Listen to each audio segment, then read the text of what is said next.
I had it earlier, but I may have. Oh, it says recording. My bad. It says Okay. recording. It is recording now. I don't know what was going on before. I may have stopped it on accident when I was letting you in. We can do another intro. We go. It's Jeff. I say your name, Macolino. Jeff Macolino, right? Yep, nailed it. And Jeff Macolino and Mike Messier discussing Mike's book, Distance from Avalon: When the Dying and the Dead Reunite. We're available on Amazon and Kindle and paperback. And the 40-minute doc that Jeff watched that I did called Disregard the Vampire, Mike Messier documentary. So whether we're starting new or if we're continuing, either way, we got it covered, man. Yes, yeah, I'll throw this up on. I post the audio only, but I'll assuming I can figure out the technical side, which I should be able to. I'll get this on YouTube also, so we can. Yeah, man, that'd be awesome. Get them both ways. So going back to the documentary, I loved it, and it not only covered the Disregard the Vampire effort, but it covered kind of the ones that didn't get made prior to that. Right. And again, I don't want to spoil it, but it's, I guess, can you put into words how hard is it to actually pull off filming a feature film? It's very hard, especially, you know what the great lubricant is the green lubricant is money. Mm-hmm. And when you're trying to make projects that are pretty ambitious, and specifically we're talking about Kristen the Coffee Girl, Wrestling with Sanity, and American Luchador, that are 3 projects I'd still love to make even to this day, Jeff. And the idea of this documentary was really a call to action to myself. It was a gut check to myself. And to be honest, other filmmakers as well. And when I made it, I was really thinking about me and what are these obstacles that are challenging me. And I say it kind of at the beginning. And just so you know, I don't mind spoiling a little bit of it, because I figure that if people are tempted by our conversation to watch the documentary, then it's fine. I don't mind giving stuff away. People can always pause this conversation, go watch the doc and come back if they're that into it, if they're that intrigued. So the basic idea of the documentary is that I started off making a vampire narrative for a very small budget, like $5,000, and try to make a feature film for $5,000 is a pretty ambitious thing. But we were actually doing pretty well until our lead actor bailed on us after we started filming the movie. And of course, he had his reasons, or what he gave as his reasons. And it was very upsetting and traumatic, quite honestly, because we had scheduled all these people. And when I say all these people, we're talking about other actors. We're talking about the venue, which was a very expensive venue to rent, but we got a great deal on it. I mean, an unbelievable deal. And we had people volunteering. We had college students volunteering. We had other actors that were taking time out of their college tests and stuff. So we had a lot of stuff going on. And for this actor to not be there really threw a monkey wrench into things. And we were able, miraculously, to get a rock and roll singer to step in who hadn't done any acting since high school, which was at least 20 years for him. And that guy was great. So it was almost like, oh my God, I wish we had this guy for a month to rehearse and to do all these wonderful things, but we didn't have that opportunity. And then as is explained in the doc, there was considerations with the weather, with the equipment, like many independent films, and even probably major motion pictures, audio became an issue. And all of these things that were seemingly attacking us, I felt like somehow we got some great art made. And at the end of the day, I felt we did capture some great scenes. The original editor for the piece, Chris Hunter, said that we didn't have enough to really make the narrative. And so that was upsetting, because I had taken people's investment money to make this thing. You know what I mean? It wasn't just my money. Some other people threw in some money and their time. So I felt the gut check came in that I had to do something. This footage had to do something. And then I thought, well, the real story to me, even as the director of this project, was not the script that had been written. It was the fact that people kept showing up. People kept showing up day after day, you know, for 6 days to be a part of this movie. And even though we didn't have our lead actor, the other 3 actors were still there. Even though we didn't have our supposed lead actor, the crew was coming. And once we got adjusted to the new lead actor, Scorpio, who was a great guy, people started saying, oh my God, this guy's pretty damn good. He's probably better. He is better than the other guy. You know what I mean? So, and he was a better fit because he was a guy that we all got along with. There was no ego. he was happy to be there and we were happy to have him. But even that consideration, it's like you see sometimes in football, you know, the lead quarterback gets injured and the team rallies around the backup quarterback, and maybe they win their first game, but when they get 3 or 4 games deep into the season, that's when other teams make their, you know what I mean? So adjustments. So we were kind of fighting that. But at the end of the day, I said, I have to tell the story of the people coming together and rallying around this project, whether it was because of me, whether it was because of their own feeling of let's just see what the hell happens. That could have been it. People just want to see what's going to happen. Sure. Or, you know, they want to see things to fruition because there is a hunger to create things. And there you go. No, I love that. It's funny that I think people take it for granted and think that it's, and I've been guilty of this. I don't have much film experience at all. I did Friends college film 13 years ago, and it took 8 hours of filming to do a 6-minute video.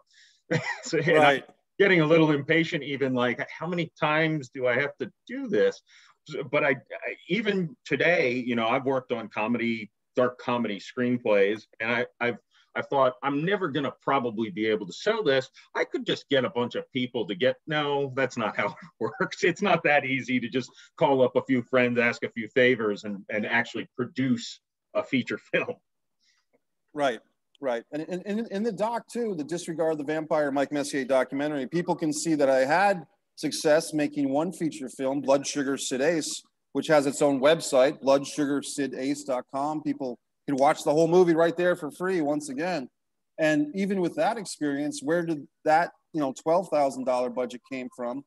About 3,000 or 4,000 of that came from my partner, Tim Labonte. But the rest of it was from me, that came from a car accident. I got hit by a drunk driver, and the money from that car accident funded the film, you know, and I say jokingly that Blood Sugar Sid Ace was filmed with blood money, my blood. You know what I mean? So there you go. Literally. Yeah, pretty much. Yeah. And now this documentary's won, is it 10 awards now? Yeah, it's won 10 awards, and it's won, I believe, 3 or 4 awards as a best horror documentary or a best documentary. The Tabloid Witch Awards, I think, was our most recent award. They sent me a really nice plaque. Really cool people at Tabloid Witch. The Shawnee Film Festival up in Sturbridge and Worcester, Mass, has been a big supporter of this project and won a best doc there. I believe we won, I think it was Alternative Film Festival, gave it like a poster award, and even the promotional photo of the 2 actresses, Gina Madison and Anna Rizzo, won an award. So when I say 10 awards, there's like 4 for the actual doc. I think 2 or 3 for the promotional photo. 1 for the trailer has actually won an award, and like the film posters won an award. And I think I've won 37 awards total in film and television. And no, these are not Oscar awards or anything like that, but I'm happy to win all these awards. It's a good networking thing. It's a good way to meet people. It makes you feel good. It gives you validation, and is really what it comes down to. Yeah. So yeah, the doc overall has won 10 awards. Nice. Yeah, and you deserve recognition for it. I mean, it's, you know, it's Thanks. Not everything needs to be an Oscar. Well, hey, I'm still alive, and the key line at the end of the doc, and sometimes I get a little upset because even at a screening, if the movie plays, I did one of those things where you add a little bumper at the end of the end credits. So if people click off during the end credits, they won't see the bumper. But what I say at the very end of Disregard the Vampire Mike Messier documentary is, there's still hope. As long as I'm still breathing, you can only let people down for so long. And I mean that, you know, and it's not only letting, in the way that I was feeling at the time, letting down everybody that had been a part of this thing, expecting to get a narrative. They didn't sign up for a doc. I didn't go into this movie trying to make a doc, but here it is. But the other idea is as you so well pointed out, Jeff, Chris and the Coffee Girl, put 4 years into that. My friend Teresa Michelazzo and I really put a lot of time into Chris and the Coffee Girl. Wrestling with Sanity. You know, a lot of people rallied around Wrestling with Sanity. My friend Mary DeBerry has really tried to help me for years. She's in the doc as a script supervisor, but on all these projects, she's kind of been an unofficial script consultant for Chris and the Coffee Girl, Wrestling with Sanity. There's a lot of people that I feel, and maybe it's just my own sense of ego, maybe they're not counting on me, but they're pulling for me to be successful. And until I'm successful to the point that I feel that I've honored their belief in me, I don't feel good about myself. There's a lot of terrain in this doc that's covered about the struggle for validation, whether that's exterior validation, interior validation, the world giving you the pat on the back. I mean, I have a theory, Jeff, that what the world in general tends to be missing at this time in our history is daddy's seal of approval. You know, I think most people, or many people, I won't say most, but many have mommy's love, but what we're missing is daddy's slap on the back, you know, attaboy, kid. And I think that what happens with these independent films, at least in my contention, is I've often been someone who's a director, and I'm giving that validation to people, whether they're actors, actresses, crew members. I'm giving that daddy's validation. And as an actor, a lot of times I'm the actor, I'm getting that daddy's validation from somebody else, because for whatever reason in our culture, dad's slap on the back or attaboy seems to be lacking. Yeah, no, I actually can recognize that. Not in myself. Fortunately for me, I've got overly supportive parents, probably more than they should. Right. but no, I can see that in society for sure. What was Wrestling with Sanity? Was that there was one part in the documentary that kind of cracked me up, and I don't know if you was Go that ahead, where you had the issue with Raven? Yeah, Raven, the pro wrestler Raven, man. He, you know, the funny thing is, I like Raven a lot. I mean, and Raven, I think, was just, he had enough of me. Like by the time, it was like the timing was bad, because he explained to me a few years later, he was suffering through two bad shoulders. Mm-hmm. So here he is, he's still wrestling. He's trying to do this independent film, and he's got two shoulders that were literally killing him in pain, and he's dealing with this guy. And it was just a thing where we made this road trip, me and Tim, and we had some of this money left over from Blood Sugar Sedase from this car accident settlement I mentioned. And the idea is, let's leave Rhode Island. Raven's coming up from Atlanta to Philadelphia for this Extreme Reunion wrestling show in 2012. And we'll rent a hotel room, we'll get Raven, we'll get a conference room, make that our studio in the middle of a city that we're not from, and we'll have Raven record the voiceovers for Chris and the Coffee Girl before we film the scenes. Now, Tim, to his credit, initially said, well, Mike, we've got to film the scenes first and then do Raven's voiceovers second. And then for whatever reason, maybe Tim thought, well, hell, I can get a road trip out of this adventure.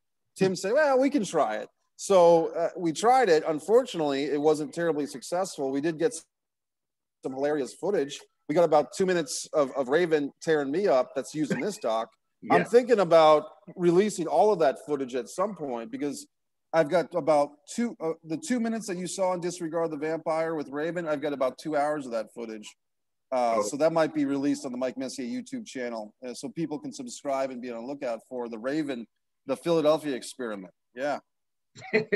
That's the part that made me laugh. Him lecturing you on symbolism and everything. He's a smart guy, and the thing is with wrestlers, especially a guy like Raven, who he'll be the first one to tell you that he's a genius, and the second one to tell you too. But Raven was seeing holes in the script, which was great, except we didn't really have the time to deal with that. Like, all I had time to do was capture these voiceovers.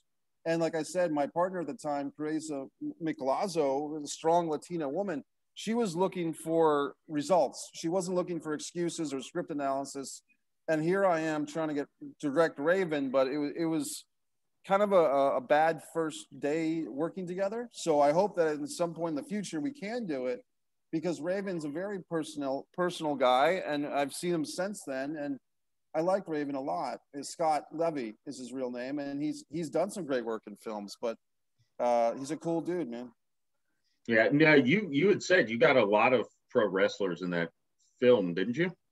Well, in Chris and the Coffee Girl, that's another movie that, as talked about in the documentary, hasn't been finished yet. You know, and or not. It's a in the documentary. Disregard the vampire Mike Messier documentary. Chris and the Coffee Girl, the narrative put 4 years into it, and it hasn't been completed. It hasn't even been filmed. And the thing that we were trying to do with Raven is capture these voiceovers before we actually film the scenes. But at this point, I've rewritten that script so many times. My friend Ox Baker and Big Daddy V, who's known, you know, Nelson Frazier or Mabel or Viscera, the pro wrestler, he was supposed to be in the movie. And as I discussed in the doc, you know, although briefly, because of maybe the societal pressure, or what I felt was the societal pressure of the film industry around me, telling me that my method of my idea to piecemeal Chris and the Coffee Girl together, hey, as we can afford a scene, let's film it. You know, we've got $500, we got $2,000, let's get our Ox Baker scene done, or let's get our Big Daddy V scene done.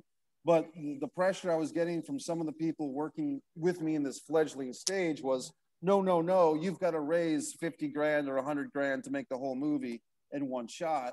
Well, unfortunately, before that could get accomplished, interest starts to wane, and quite literally, people died. I mean, Nelson Frazier passed away, and I was kicking myself in the butt, because it's like, you know, he was willing to give me a really good price for his involvement in the movie. And if I had just pushed it together, maybe if we had filmed that scene with Big Daddy V, for the, you know, whether it was going to cost $1,000 or whatever, just get it done, we could have maybe used that as a catalyst to get funding for the rest of the movie. But that idea that I was kind of dealing with is, hey, you've got to do this the right way, the quotes right way, and you've got to get your whole budget before you start filming. Well, maybe 99 times out of 100, that's the way to go. But maybe I should have just done things the way that I wanted to do things. You know what I mean? Yeah. And just you know, following you on Twitter and looking at some of your YouTube content, do you have ins in professional wrestling, like or just, you know, you reached out to them for these projects? Well, ins and outs. I mean, with Raven, it was kind of me just approaching him through his website like anybody else could do. You know what I mean? And I don't know that at the time, that was 10 years ago, I originally approached Raven for Wrestling with Sanity. Big Daddy V actually reached out to me.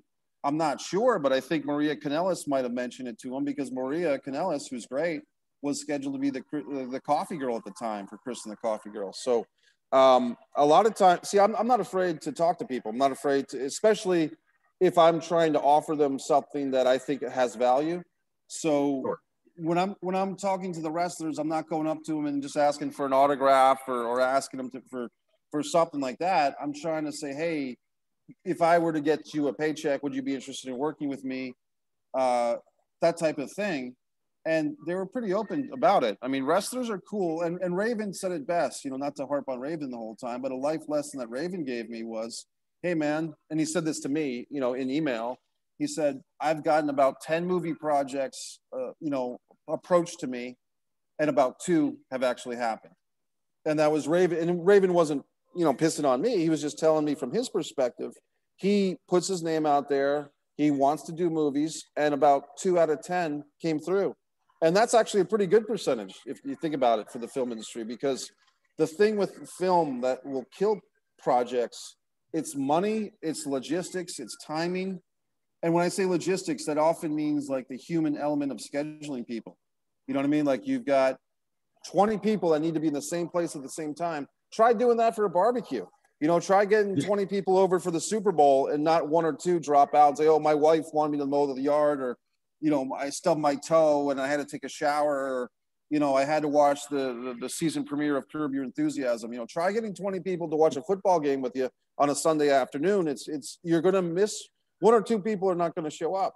I don't want to be totally negative, Jeff, on the experience, because I have had luck. Like I said, with Blood Sugar Sedace, you know, we made a pretty damn good movie with a very small budget, and all the actors always showed up, you know, and my producer, partner and DP editor, Tim, always showed up, and I always showed up. You know what I mean? So there you go.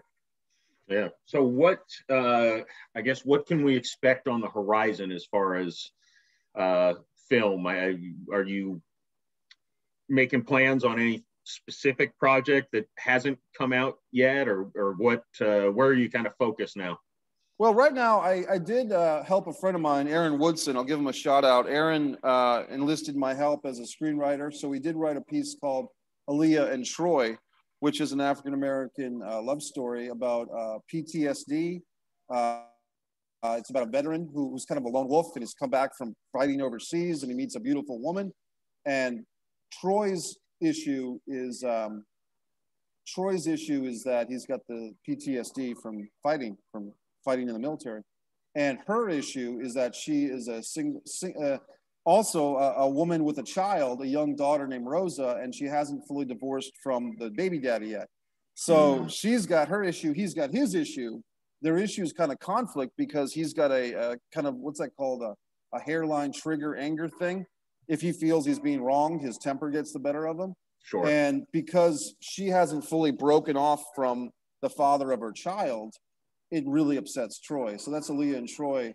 That thing we're trying to get going, but I kind of told Aaron, I said, look, man, my real focus is A Distance from Avalon, which means that I got this book published, available on Amazon. And for me, the idea is I want people to read the book. I want some excitement behind the book. I've written this thing as a stage play, as a screenplay. I have Avalonia Festival. I created a whole film festival kind of as in honor or related to this project of mine, and people actually enter it, which I'm very grateful to. You know, Avalonia Festival, in a way, the film festival I created in honor of this concept of Avalonia is actually doing better than the movie. But I still want to make a Distance from Avalon as a film, as a stage play. Hopefully when this COVID thing clears, you know, it can be on stage, it can be filmed. It doesn't need a huge budget, Jeff. And I think it could also be done on green screen. Quite a bit of it could be done on green screen because most of it takes place in a castle. So I just need different rooms, and I basically need 4 really strong lead actors. So the idea for me right now, Jeff, is with COVID, with all the concerns about social distancing, I wanted to do something for myself artistically that I could do more or less on my own, which is write a book. You know, the only thing I really didn't do with this book was the cover. Nazar Germanoff contributed the awesome cover. And I think he did a great job with that. And so, you know, I hope people, this is what the book looks like in print. And so people I really encourage people, if they want to enjoy Disregard the Vampire Mike Messier documentary, give me a like and subscribe and a click and a share and all that good stuff on YouTube. And then if you really feel intrigued, here is the book right there. You know, and it's, you know, the paperback, it's pretty modestly priced on Amazon. I believe the price is $7.77. And whatever shipping you have, or if you have Amazon Prime, I'm not sure, maybe you get a deal on the shipping or whatever, but here is the book. It's on Amazon, and there you go. Yeah, and again, I recommend it. It's a nice, digestible read, and you're obviously you know what you're talking about. I could see it on screen and on stage. I think it's one of those things that could easily work either or both ways. Thanks. So and the film festival you mentioned now, when did you set that up? Is that a physical thing, or is that just an online thing? Or well, guess what, Jeff? We will not. You know, I said we will not be denied. You know, Avalonia Festival had a live event in 2020. We had a live event with a venue and a screen and a really good audio system and a really great venue. It was at the Frame of Mind Art Gallery. I believe it was November 9th, 2020. It was either the 9th or the 13th. That was our 5th Avalonia Festival. Oh, wow. So that's basically me. And I have a great judge, Kazuya, who's a judge. He's a filmmaker who was a winner of in one of the categories of the first Avalonia Festival. And he wanted to be a judge. So I've got a judge from Japan. You know, I created the festival. My sister created the logo. Nadine Messier of Tikawini Graphics, and it's actually her birthday today, so I got to call my sister. It's her birthday. Oh, it's my daughter's birthday. Yeah, interesting. Yeah, very cool, man. Well, that's great. Yeah. How old's your daughter, Jeff? She's 11. That's cool, man. And so, you know, the thing is, Avalonia Festival will have its 6th live event in November of 2021. If people go to Avalonia, which is spelled AVALONIA, Festival, FESTIVAL.com. They can enter their short films, 21 minutes and under, 3 minutes and under, and 1 minute and under. And I've got about 70 different categories. The thing that's unique about Avalonia Festival, Jeff, is that if your film gets accepted into Avalonia Festival, you've won an award. You've won your division.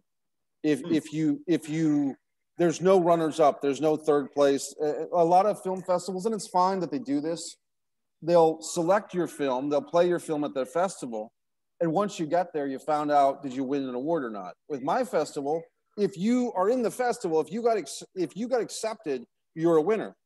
It's all or nothing in a sense, you know, and it's just a different way of doing things. Because what I found as a filmmaker myself, sometimes I'd get excited, hey, my film got accepted into this wonderful film festival. I'd go to the film festival, and then I wouldn't win an award, and I'd feel a little bad.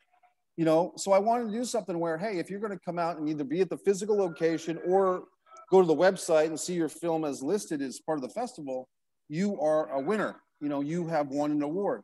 You know what I mean? And running the festival, I can kind of do a few things where, say I have two really great, we have a vampire category, we have a canine film category. Say I have two great vampire films and I can't choose between one or the other.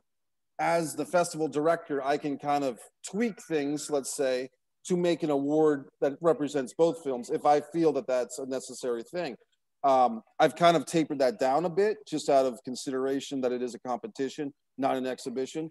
But I've realized, like, you know, it's just an interesting process. But we'd be here talking for 5 hours if we went into the nuts and bolts of running that film festival. But I'm very happy that it survived COVID. We had a live event. People came out and had a good time.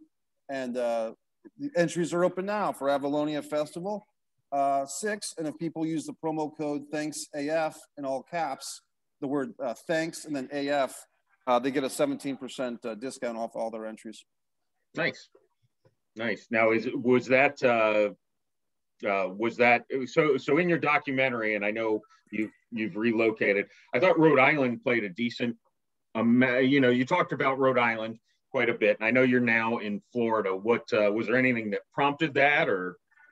Yeah, to be honest with you, Jeff, a couple of people in my life, people that were pretty close to me, passed away, quite honestly. And it was kind of a thing where I had to take a gut check at myself. Was I happy in Rhode Island? Was I making progress with anything that was important to me? And when I say anything, career, personal relationships, happiness, quality of life. The answer was no. I just didn't feel that I was accomplishing what I felt capable of. And a lot of people gave me the advice that, oh, wherever you go, your problem's going to be with you. That was always the statement. Well, I said, you know what? Maybe my problems will be with me, but this ice and this snow and these potholes won't be with me. And I do feel that for a lot of people, including myself in this case, hey, I could have lived in New York City, Des Moines, Iowa, Pittsburgh, Pennsylvania. I could have Honolulu, Hawaii. I could have lived anywhere for 25 years and gotten sick of it too. So it wasn't just a personal thing against Rhode Island. It was just, I don't know if it's particularly healthy for some people, including myself in this case, to live in the same place their whole life. For some people, it might be fine.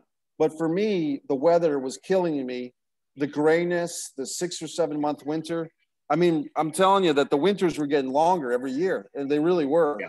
And when you're looking outside and it's 4:30 at night in December and it's pitch black, I really felt like I was suffering through depression. So once those things around me changed, which were basically people passed away, then I no longer felt a connection to Rhode Island that I had to stay there for the rest of my life. No, that makes a lot of sense. And I'm one of those people. I mentioned to you before. I'm one of those people. I've actually lived in Florida my whole life. Lived in St. Petersburg, Florida. I've never even, I've left the city, but I've never lived anywhere outside of the city. And, you know, I think it's just maybe a comfort thing for me. But again, we don't have those winters. I mean, I've heard people from the north, and a lot of them relocate down here because of those winters. Well, you went through, you're a little colder than I am up there, but you went through a Florida winter. It's not too rough. It's not, man. And the thing is, like, I like Florida. So far, so good. I mean, look, there's probably no place in the world that's perfect. So the thing is, you know, and I think I made a really strong choice because I moved here like just 4 or 5 months before COVID, and then COVID kicked in. But I'm telling you, talking to my friends and my family that's still up north, the difference here is that I will wear my, you know, KN95 mask, and I will go to a movie theater, or I will go to a restaurant, and I can socially distant, and I can wear the mask when I go to the restroom or when I walk around the aisles or whatever, and I feel relatively safe. Nothing's foolproof. I mean, nothing is foolproof. You know, your mailman can sneeze on you. Who knows? But I feel like having some flexibility is good. And those like, for instance, I went to Pennsylvania in October. A friend of mine, Tommy DiNucci, got me into a movie that he was directing, The Making the Trick. And Jeff, as I'm driving from Florida through Georgia, South Carolina, North Carolina, Maryland, Virginia, and finally Pennsylvania, through every state, the restrictions got tighter and tighter, and people got more and more tense. And in October of 2020, the weather then was like about equal to what we're having today in Florida, where I'm at. It's like a rainy day and it's a little chilly, but I'm still wearing shorts and a t-shirt. So to me, the vitamin D, the sun, it's been very helpful to me, Jeff. You know, over the last year, even through COVID, I rewrote American Luchador. I put a lot of time into the rewrite. I worked with my friend Arthur Hugh. We wrote a piece called The First Betrayal as a screenplay and a stage play. I rewrote my script, Also Ran, a drama script that I've written about a guy who goes in and comes out of prison. I rewrote that and made that a better script. So my life, my writing, I think, has done well here in Florida. Yeah, well, I that makes sense to me, because even on the, I mean, I talked about in a couple of podcasts ago, I talked about my own dealing with depression and stuff like that. And there's a substantial difference when the sun's out. Yeah. I mean, it doesn't make sense, and you can talk yourself into thinking you're crazy. But there's a substantial difference when it's gloomy out, or I mean, I've got the sun shining through my window, as you can see from the halo effect on me. Right. Have you? I had a 3-pronged thing for fighting depression, Jeff. I'll share it with you and your listeners. Walking, going to the movies, and probiotics. And for me, the probiotics that I prefer is kombucha. Kombucha tea, which you can get from many different companies, and you can get it just about in every grocery store. It's, for the most part, it's got to be refrigerated. Now, you can get probiotic pills that can be held at room temperature, but you can also get probiotics in yogurt, and you can get probiotics in, but I think the kombucha is like, boom, it's packed with your probiotics. And these probiotics help your gut and your system. And when your gut lining is regulated and in good shape, it actually helps your mood. People think of mood as like, what are they thinking? Their mind or something? It really comes down to like, is your system regulated? And probiotics with your mood helps tremendously. And then the walking, and for me, going to movies. Other people might have other things, but those are the 3 things that help me fight depression. Sure. Yeah. I said a lot of times I like to sit down and watch kind of mindless sitcoms. Right. It just kind of, the brain can turn off, and it can be funny, but you don't need to, you can watch Parks and Rec without mentally straining yourself. Or you mentioned earlier, Curb Your Enthusiasm is by far the best. Yeah. No, it's brainless, but it's just, you can just sit there and enjoy it.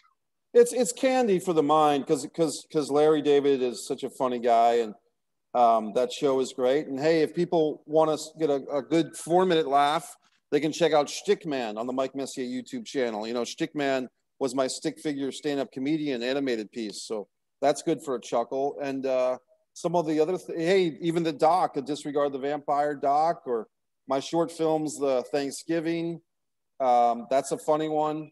Marriage is Bliss has got some humor, and some of Mike Messier's life rants on YouTube and pro wrestling rants, they might be humorous for some people. Depends on your aesthetic. You know what I mean? But Yeah. I try to bring something to the table. And here's the thing, Jeff, you know, I know I'm talking about the YouTube channel quite a bit. People are welcome to subscribe to my channel, but I'm not expecting them to sit through every video.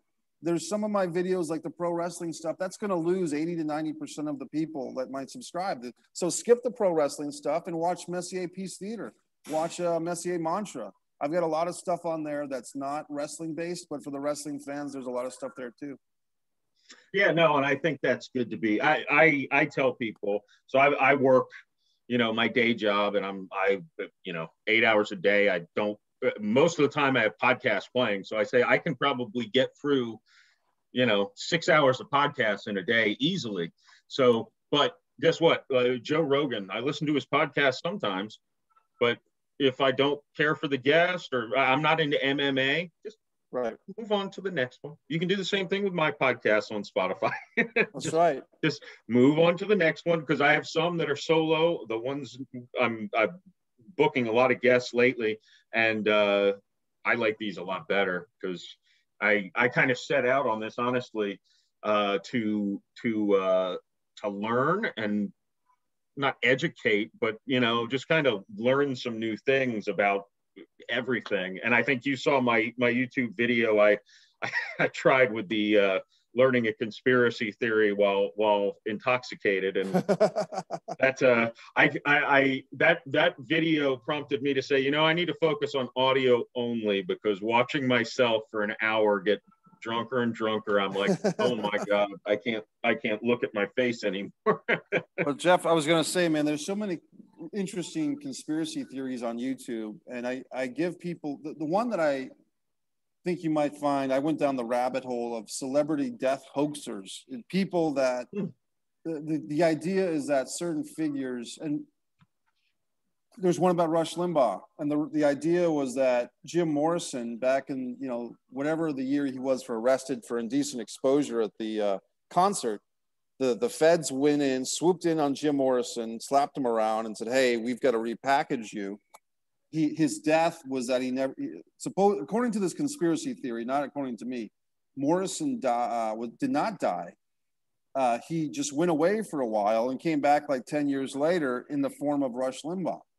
And it sounds crazy, but the photographs of a Jim Morrison just before he died, when Jim was bloated and he was chubby, and his face starts to look, oddly enough, like a young Rush Limbaugh. And then Rush, I mean, you think about it, not that Jim Morrison was political, but you kind of assumed he was a Democrat, liberal hippie, you know, whatever.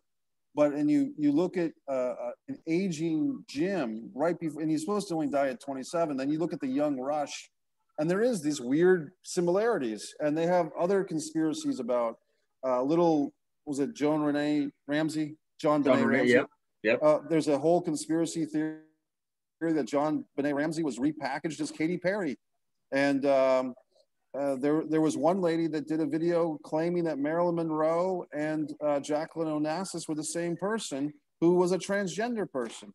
So I'm not saying I believe in any of these conspiracy theories. All I'm saying is that the rabbit hole of stuff on YouTube to go down to is oceans and oceans of craziness. Now, none of those oceans are quite as interesting as my book, Jeff, but there's still interesting stuff. No, and the conceit, what I was trying to do initially, and maybe eventually I'll get back to it, but what I was trying to do was get an expert who really, really believed in the conspiracy, and then have me intoxicated. And I realized that I'd probably just make them very angry. Right. So a lot of people I reached out to, I'm like, yeah, come tell me the earth is flat. And I'm like, yeah, that might not go well when I remove my filter. Have you looked into the Paul is dead conspiracy theory? Have you looked into that one, Jeff? Which one? Paul is dead. McCartney from the Beatles. The Paul is dead. Well, that one's been around for a while. Like the Paul is dead. I was able to interview on the Wrestling with the Future podcast the Sage of Quay, who is Mike Williams, the expert on Paul is dead conspiracy theory.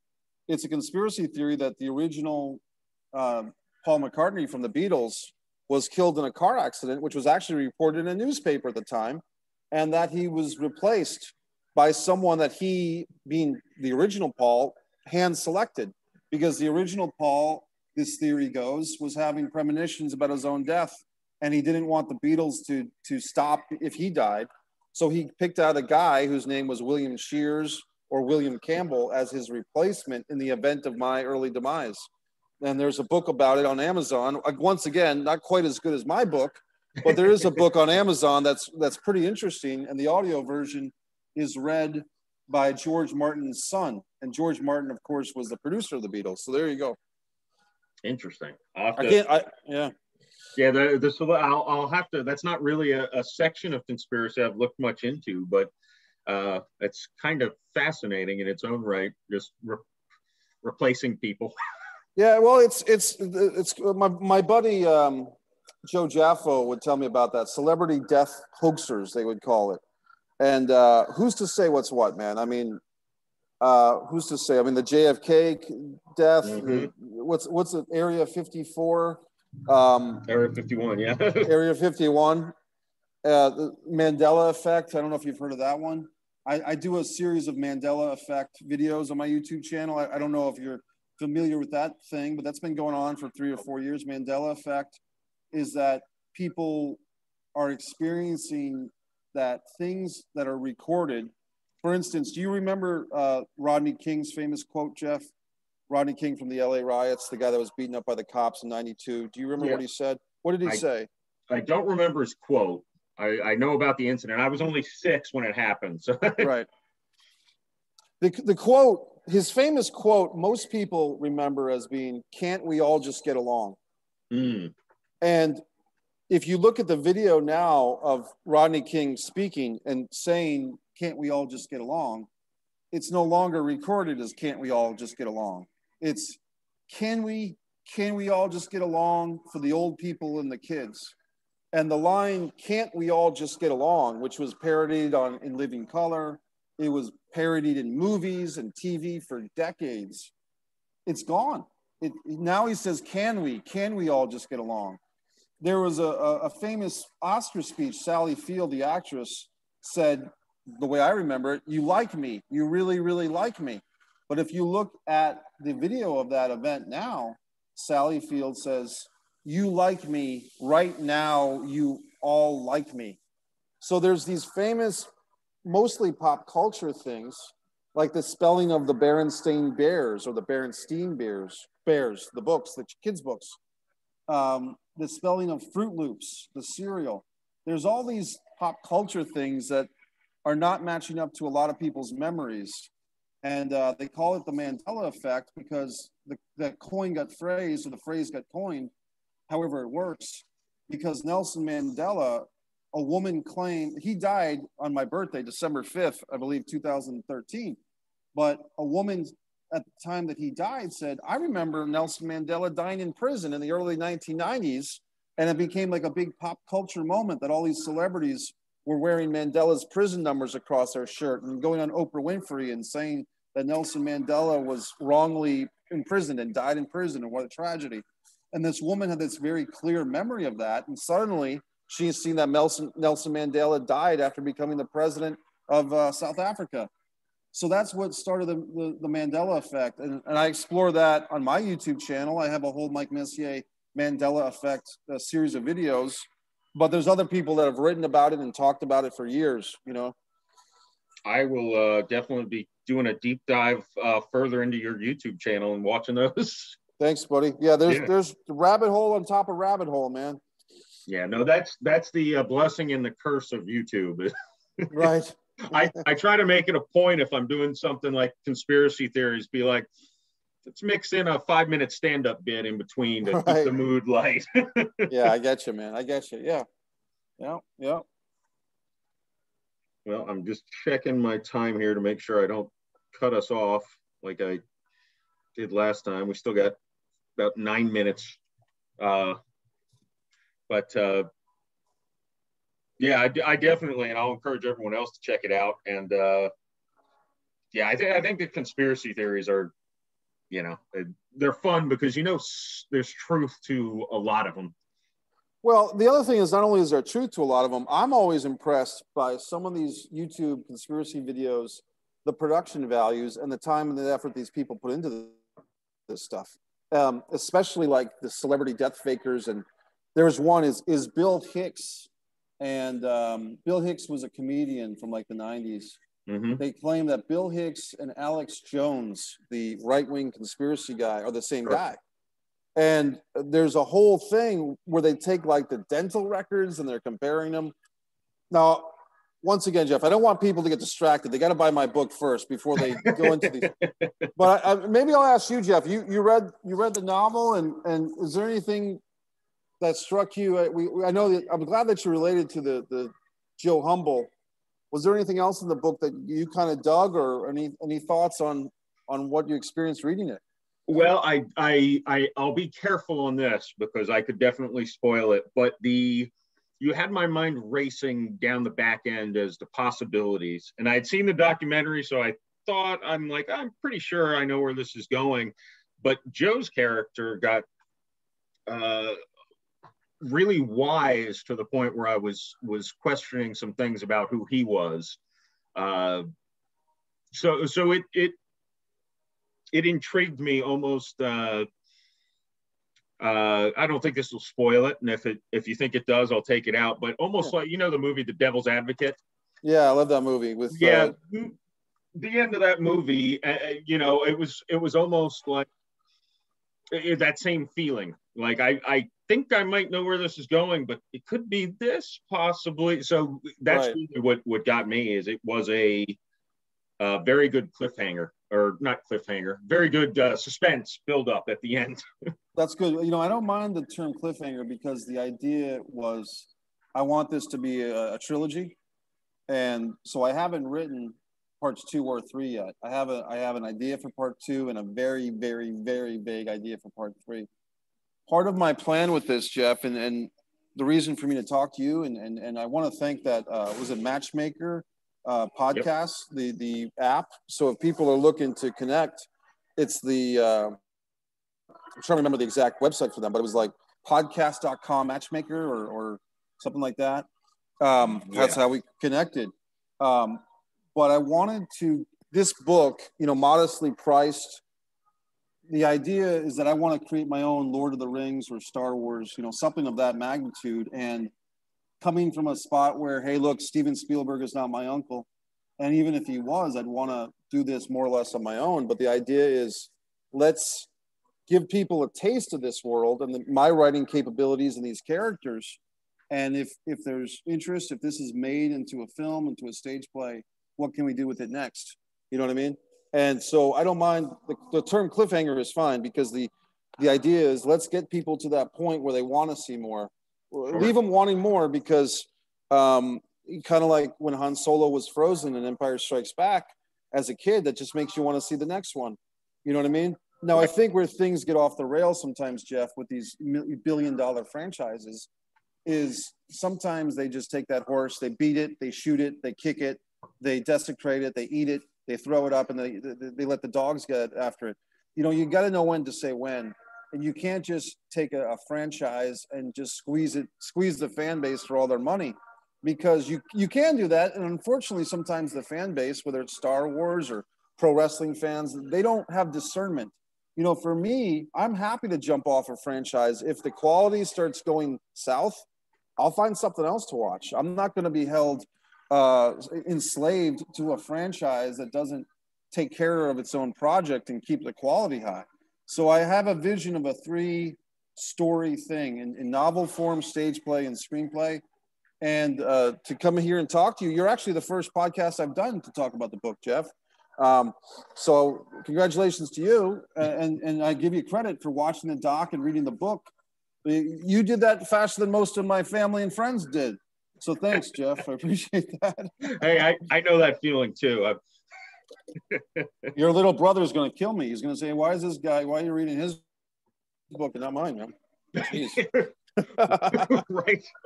Well, I told him, I'm like, well, I get what, I don't get the elves and the stuff like that. It all confused me. That was just an area that I missed growing up. The fantasy stuff, I didn't learn a lot of it. But it's funny you brought up, you know, the quality retaining, and I find, unfortunately, I find that I fall into that trap where I get in, like The Walking Dead. Right. It's like, well, I gotta keep watching because I invested so much time in it. Yeah, you've been hooked. Right. It's not. It's gotten actually better, but it was bad for a few years, and you know, whereas you've got Breaking Bad is the television show that ended before it could ever get bad. Right.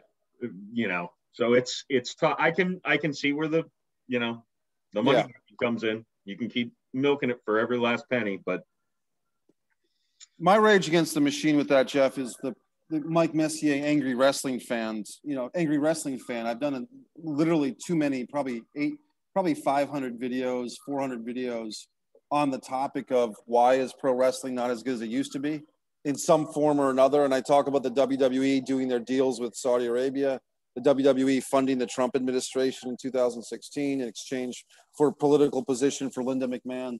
I've also talked about why are their storylines and their feuds not as good. I had a job interview for the WWE, so I wasn't hired, and so that's been a point of contention for me ever since. When I'm watching their product, ever since they didn't hire me, and I'm seeing the type of stuff that they're doing on television, I get angry.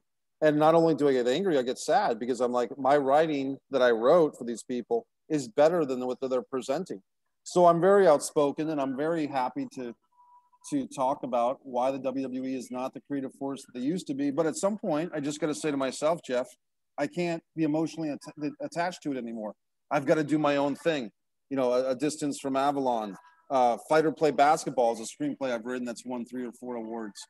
Trying to push my own stuff, Messier Mantra, Messier Peace Theater, The Nature of the Flame, all the things that I do on MikeMessier.com and the Mike Messier YouTube channel, talking to people like yourself. I have to prosper my own creativity and my own projects, because if the WWE doesn't want me, that's their loss, and the fans' loss. But that's their sin against humanity, not mine. Amen. Amen. Any let's make sure we leave all of your plugs here before my audio cuts out. Where, you know, go ahead, give me all of it. Mike, thanks, Jeff, and thanks for having me on the show. MikeMessier.com. DistanceFromAvalon.com. The first word is distance. So just like the book title, Distance from Avalon, AVALON. Of course, the book, A Distance from Avalon, When the Dying and the Dead Reunite, is available on Amazon. And AvaloniaFestival.com is the website. And social media, Mikey Messier, Angry Wrestling Fan, Avalonia Festival on Twitter and Instagram.